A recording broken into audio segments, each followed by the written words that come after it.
नमस्कार दोस्तों, कैसे आप लोग? बात करेंगे हम सुज़लॉन एनर्जी की। देखिए, सुज़लॉन एनर्जी में आज एक बार फिर से तेज़ी वापस आ गई है। 2 दिनों का लोअर सर्किट लगा और आज अब अपर सर्किट लग चुका है। जैसा कि मैंने आप लोगों को बताया था, सोमवार को जैसे लोअर सर्किट लगी थी, उसी दिन मैंने आप लोगों को बताया था कि बहुत ज़्यादा दिन तक ये गिरावट नहीं रहेगी। थोड़ी-सी यहाँ पर कूल ऑफ होगी, थोड़ी-सी कंसोलिडेशन होगी, थोड़ी-सी करेक्शन होगी, उसके बाद फिर से तेज़ी हमें देखने को मिलेगी। हूबहू वैसा ही होता हुआ नज़र आ रहा है। फर्दर यहाँ पर क्या कुछ टारगेट्स हो सकते हैं, कहाँ तक रैली हो सकती है, और एक अपडेट निकल कर आ रही है सऊदी अरब से, एक पॉजिटिव अपडेट है, यह भी जानेंगे। रिक्वेस्ट रहेगी, वीडियो अच्छी लगे लाइक करके हमें मोटिवेट करें, चैनल को सब्सक्राइब कर ले ज़बरदस्त जेन्युइन कंटेंट के लिए। तो यहाँ पर आप देख सकते हैं, चार्ट हमने ओपन कर लिया है। वन डे का यह चार्ट लगा हुआ है और ऑलरेडी यहाँ पर अपर सर्किट लग चुका है। 27 रुपये 65 पैसे पर क्लोजिंग दी है। 2 दिन की गिरावट थी, उससे पहले एक डोजी कैंडल बनी थी फ्राइडे को। ये फ्राइडे को डोजी कैंडल बनी थी, उसके बाद ये सिग्नल दे दिया था कि ये जो तेज़ी चल रही है, उसके बाद जो है ये एक कन्फ्यूज़न की स्थिति है। डोजी जो कैंडल होती है कन्फ्यूज़न को बताती है, उसके बाद वही हुआ, 2 दिन गिरावट भी हो गई। उसके बाद यहाँ पर देखिए, जो ये जो कैंडल बनी है, ये ऊपर की ओर बुल्स ने प्राइस को ले जाने की कोशिश की, लेकिन बियर्स ने फिर से क्लोज इसी लेवल पर कर दिया। कल के डेट में लोअर सर्किट लगी थी और आज जो है अपर सर्किट लगती हुई नज़र आ रही है। कल ही जो वीडियो मैंने डाला था, उसमें मैंने आप लोगों को बताया था कि ये जो 20 डेज़ का ये में है, उसके नीचे क्लोज नहीं होना चाहिए, उसके नीचे क्लोज भी नहीं हुआ और ये जो वापस हुआ है लगभग, यहाँ से देखिए कल की डेट पे क्लोजिंग यहीं पर हुई थी एग्जैक्टली। देखो आप, जो टेक्निकल्स होते हैं, जो फंडामेंटल एनालिसिस या फिर आप कह लीजिए प्राइस सेक्शन होते हैं, कितनी अच्छी तरह से यहाँ पर काम करते हुए नज़र आते हैं। आप ध्यान दोगे तो आप बिल्कुल मेरी बातों से सहमत हो जाओगे। देखो, यहीं पर कल क्लोजिंग हुई थी इस लेवल पर, ठीक है, जहाँ पर मैंने कर्सर रखा हुआ है, यहीं पर क्लोजिंग हुई थी और ये लेवल कहाँ पर है, ये देखो, ये भी मैंने आप लोगों को बताया था कि एक बहुत ही अच्छा सपोर्ट की तरह यह लेवल एक्ट करने वाला है, क्योंकि इससे पहले यहाँ पर ये इस लेवल, ये जो लेवल है, ये रेसिस्टेंस की तरह था। प्राइस ऊपर की ओर गई, ऊपर काट नहीं पाई, नीचे की ओर फिर से एक डीप करेक्शन हुई थी, अच्छी खासी करेक्शन हुई थी, क्योंकि 21 रुपये तक आ गई थी। तो ये जो लेवल था, अब जब प्राइस इसके ऊपर चला गया तो एक सपोर्ट बन गई थी और वही यहाँ पर आप देखो, यहाँ पर इसने सपोर्ट का काम किया और गिरावट होते होते यहाँ पर जब प्राइस पहुँची, 1 वीक का हो गया, इसको 1 डे का लगाता हूँ। हाँ, तो देखो, यहाँ पर जब प्राइस पहुँची तो यहाँ पर इसने सपोर्ट लिया और सपोर्ट लेने के बाद फिर से जो बुल्स थे, जो बायर्स थे, वह एक्टिव हो गए और प्राइस को ऊपर लेकर चले गए। जैसा कि मैं आपको बता ही रहा था कि इसमें बहुत वैसे एडवर्स न्यूज़ नहीं है, ठीक है।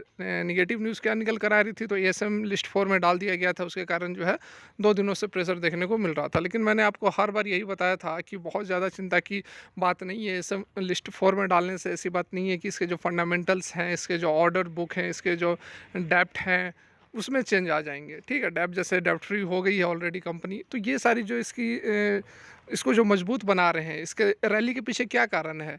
33% का मार्केट शेयर है, ऑर्डर बुक 1.5 गीगावाट का है। तो बहुत सारी फैक्टर्स हैं जो कि सुज़लॉन एनर्जी को एक ज़बरदस्त कंपनी बना रहे हैं। ऐसी बात नहीं है कि बस 1-2 दिन लोअर सर्किट लगी तो कंपनी ख़त्म, या फिर अपर सर्किट लगी तो कंपनी बेस्ट बन गई। बेस्ट अभी भी नहीं है, अभी भी कंपनी को बहुत कुछ करना है। लेकिन ज़रूर ऐसी बात है कि कंपनी ऐसी स्थिति में आ गई है कि बहुत ज़्यादा गिरावट यदि कोई न्यूज़ भी आती है तो नहीं होने वाली है ऐसे स्टॉक्स के अंदर। अब बात कर ले कहाँ तक तेज़ी आ सकती है, तो सबसे पहला टारगेट फिर से हमारा वही रहेगा, 30 रुपीज़ का, ठीक है। 30 रुपये का टारगेट रहेगा इसका नेक्स्ट टारगेट। उसके बाद जो है 33 से 34 के आसपास का सेकंड टारगेट रहने वाला है। ये तो हो गई बातें चार्ट्स की। अब कुछ जो अपडेट निकल कर आ रही है, उस पर भी एक नज़र डाल लेते हैं। तो यहाँ पर आप देख सकते हैं, India Saudi Arabia decide to promote investment in new and renewable energy, और ये बिल्कुल लेटेस्ट अपडेट यहाँ पर निकल कर आ रही है 10/10/2023 की। और ये भी बात आप समझ लो कि डायरेक्टली इस खबर के कारण यहाँ पर अपर सर्किट नहीं लगी है। जो भी इन्वेस्टमेंट निकल कर आती है रिन्यूएबल एनर्जी के अंदर, विंड एनर्जी के अंदर, वो लॉन्ग टर्म में डेफिनेटली सुज़लॉन एनर्जी जैसे स्टॉक्स को बेनिफिट देता है, क्योंकि सुज़लॉन एनर्जी एक टॉप मार्केट लीडर बनकर निकल रही है। विंड एनर्जी के अंदर सबसे ज़बरदस्त 33% का शेयर रखती है, मार्केट शेयर रखती है। तो डेफिनेटली आने वाले समय में इम्पैक्ट ज़रूर पड़ेगा, ऑर्डर बुक इसके बढ़ेंगे। तो ऐसी बात नहीं है कि ये जो खबर होती है, ऐसी खबर होती है कि लोअर सर्किट को अपर सर्किट में कन्वर्ट कर दे। तेज़ी आने के पीछे कारण वही है कि एएसएम लिस्ट 4 का जो असर था वो ख़त्म हो चुका है, न्यूट्रलाइज हो चुका है, और जब स्टॉक अपने एक सपोर्ट अच्छा खासा सपोर्ट लेवल पर पहुंचा तो वहां से फिर से जो है बाइंग शुरू हो गई थी। गिरावट होने का भी यही कारण था कि काफ़ी ओवर वैल्यूड हो गई थी और ऊपर एक रेसिस्टेंस 30 रुपये के रेसिस्टेंस जोन पर पहुंचा तो वहां से एक ट्रिगर हो गया, ठीक है, प्रॉफिट बुकिंग ट्रिगर हो गई। तो गिरावट में और तेज़ी में दोनों ही में बहुत कोई बड़ी धमाकेदार बिग ब्रेकिंग न्यूज़ निकल कर नहीं आई है। ये सारा कुछ यहाँ पर चल रहा है price action, support and resistance का। लेकिन ये जो खबर है डेफिनेटली यहाँ पर बहुत हेल्प करेगी आने वाले समय में। यहाँ पर आप देख सकते हैं कि इंडिया और जो सऊदी अरेबिया है वो एग्री हो गए हैं किसके लिए, तो promote investment in each other country in the new and renewable energy sector. New और रिन्यूएबल एनर्जी सेक्टर के अंदर इन्वेस्ट करने के लिए तैयार हो गए हैं। सेकेंड डे जो विजिट है union and power NRE minister RK Singh held bilateral discussion with Saudi minister of investment Khalid Al Falih, ठीक है, इनके साथ में दूसरे दिन भी वार्ता चल रही है। और एड्रेस किस किस बात को हो रहा है यहाँ पर लेकर तो देख सकते हैं, Saudi business personal and investors are invited them to invest in India in the new and renewable energy sector, जैसे कि solar energy, wind energy, hydrogen, ETC. तो इन सेक्टर्स के अंदर डेफिनेटली इन्वेस्टमेंट निकल कर आएंगी, सऊदी से आएंगी। इंडिया जो है वो सऊदी में करेगा, सऊदी इंडिया में करेगा, तो बहुत अच्छा यहाँ पर एक इम्पैक्ट पड़ेगा आने वाले समय में। Invest India made a brief presentation on the power sector area where Saudi Arabia business house could potentially invest in India. Investment opportunities in India in areas are like RE generation powers, energy storage, electricity transmission, green hydrogen were highlighted during the meet. तो इन तीन चार factors के ऊपर, इन तीन चार कह सकते हैं कि पैरामीटर्स के ऊपर बातें चल रही है जो कि हाईलाइटेड है।